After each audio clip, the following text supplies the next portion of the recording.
So, hello guys. Ito na yung second day ng aming pagtatanim ng palay. At 3 na lang kami dyan guys. Kahapon ay sobrang sumamaan pakaramdam ng biyanan ko. No? Hindi na siya nagtagal. After lunch ay umuwi na rin siya. So, ito na yung guys, ang pang-apat na palayan kung saan itatanim ni daddy yung mga palay. No?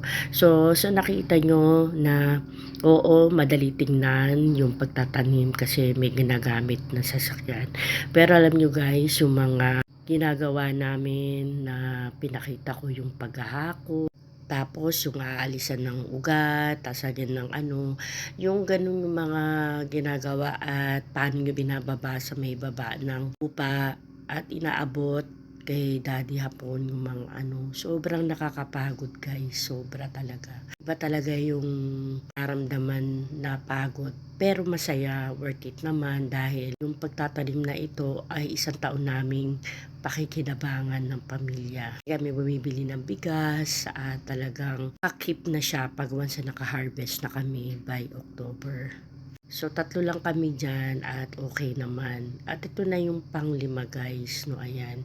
So hindi ko na nakunan guys na pinakita yung kabuuan ng paglalagay ng mga palay.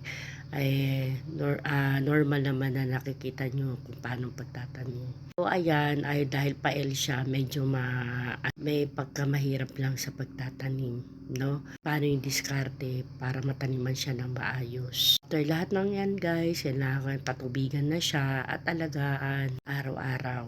So yan lang guys, at abangan na lang natin ang magiging harvest sa October guys sa panibagong video ni Mami Housewife. Sana hindi kayo nagsawa sa araw-araw kong tungkol sa pag-prepare sa ayan mula simula hanggang sa pagtanim. Yun lang guys, ma-share ni Mami Housewife. Thanks for watching guys. At abang po tayo sa October sa magiging raffle natin. 7-time raffle, pabigas ng Pinas and Japan. Thanks for watching guys.